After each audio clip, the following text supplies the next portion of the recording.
中国的年还没过完，一些中介就着急忙慌地开始大肆吹捧中国的楼市已经触底反弹，并拿出部分城市的成交数据来佐证其言论，妄图误导更多不明真相的中国百姓接盘。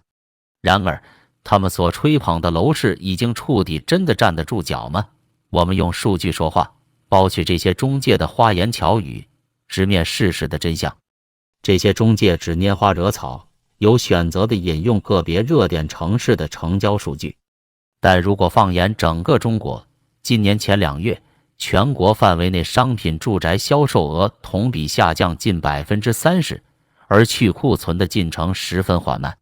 明眼人一看便知，这绝非所谓的触底反弹。中介吹捧楼市带有太多商业目的和利益驱动，他们只想哄抬房价，诱导更多人入局。如今中国经济下行压力依然很大，民众购房力度明显不足，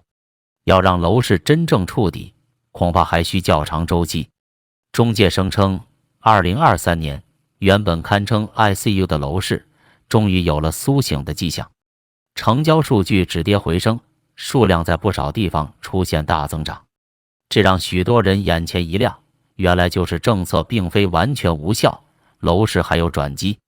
然而仔细分析数据后，我们发现真正触底反弹的城市寥寥无几，大部分增量不过是低基数效应下的假象。房价、成交量的飙升建立在去年数据极度惨淡的基础上，真正与2020年相比触底复苏的，只有成都等少数几个亿数。这就像一个垂死病人，你给他输了急救液后，他的脉搏、心跳、血压终于有了改善，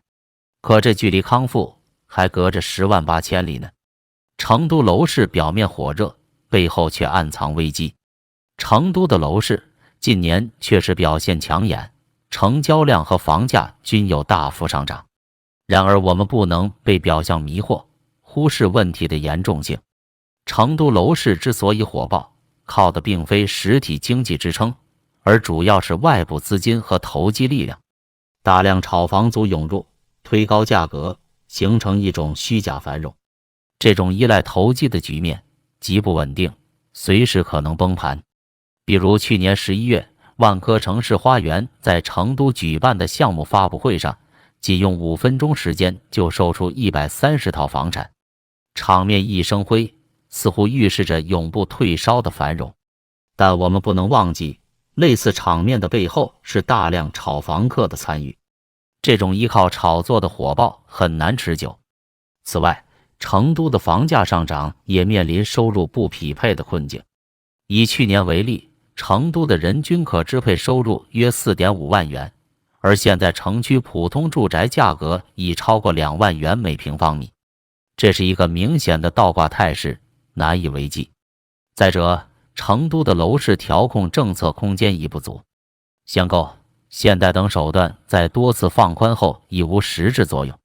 如今的成都楼市完全市场化，价格脱离经济基本面，这让情况更加难以收拾。所以成都的繁荣只是昙花一现，这靠投机和放松政策短期撑起的泡沫，极可能在未来破裂。届时许多购房者都会遭殃，支付惨烈代价。天津靠学区房短期支撑，但面临改制不确定性。天津的楼市之所以表现相对平稳，重要原因就是学区房的支撑作用，这成为吸引刚需入市、刺激交易的关键力量。比如2023年，天津一季度的学区房交易量就高达5万套，占全年成交量1/3强。但是我们也要注意到，天津学区房并非没有隐忧，当前的分配制度可能面临调整，这会严重影响学区房的高价策略。比如近年来就有取消金沽中学学区的呼声，一旦这样的改革推开，类似金沽中学板块的房价可能大幅走低。其次，天津老旧小区更新改造也是个不确定因素，这可能导致大批学区房面临拆迁，进一步压缩稀缺性。没有了周边环境的支撑，学区房的溢价属性也会被削弱。再则，天津人口结构老龄化也在加剧，生育率下滑严重。这意味着未来入学学生总量或将大幅下降，同样会削弱学区房的支持力量。所以，天津楼市能否继续依赖学区房优势维系稳定，还存在不少变数。购房者在天津置业时，也需要充分评估这些潜在风险，不可轻信表面数据。库存地靠低价回血。在这些艺术之外，更大范围的是中国大部分城市仍在触底反弹过程中。这类地区以武汉、西安等库存比较高的城市为代表，他们正在通过疯狂降价换取交易回升。以最近备受关注的武汉光谷红盘朗诗里程为例，这个项目过去几年一直是投资界的热门，产品以每平米近2万元的高价为激情。然而近半年的真实成交已然跌破 1.5 万元大关，同比2021年直线下跌了5000元。类似武汉光谷的还有西安曲江，这些曾凭借生态、文旅等卖点成为楼市宠的板块，如今一个个都在忍痛割肉。全国范围的去库存政策让他们面临比一线城市更大的压力。苏州的豪宅市场近期确实出现一定反转，别墅等高端房产交易明显活跃，这带动二手房成交量攀升至近年新高。但是我们也要注意到，这种反转可能是短期的、临时的。当前中国整体的地产环境依然严峻，民众购房信心指数依然处于低位，这让炒房客很难持续推高高端房价。且即使豪宅市场出现反弹，也很难带动普通住宅，因为两者客户群体差异巨大。当绝大多数普通购房者仍在观望时，豪宅市场的繁荣也难以持久。此外，我们要注意，苏州房价仍处历史低点，很多楼盘价格已经回到了10年前的水平。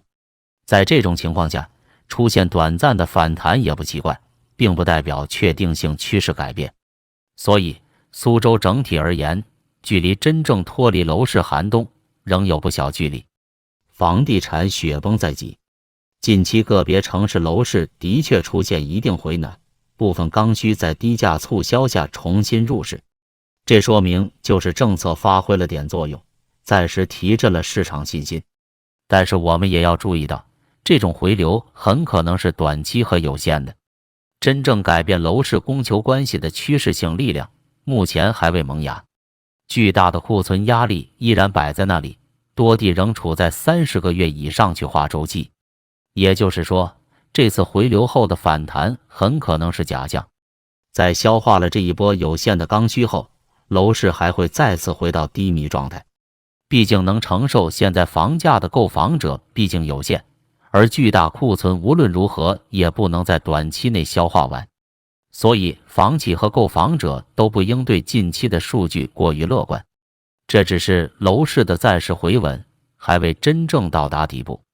这就像一个溺水的人，你救下他一次，但是他很快还会再次沉入水中，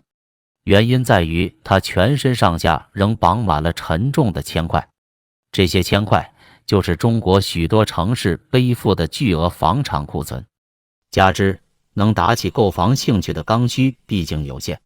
在疯狂的折价促销下，真正具备支付能力的刚需很快就会被消耗殆尽，这时楼市将再次陷入停滞的困局。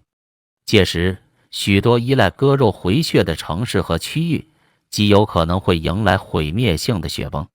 因为你可以降低价格唤起一时半刻的交易热情，但购房者的量力而为是肯定的。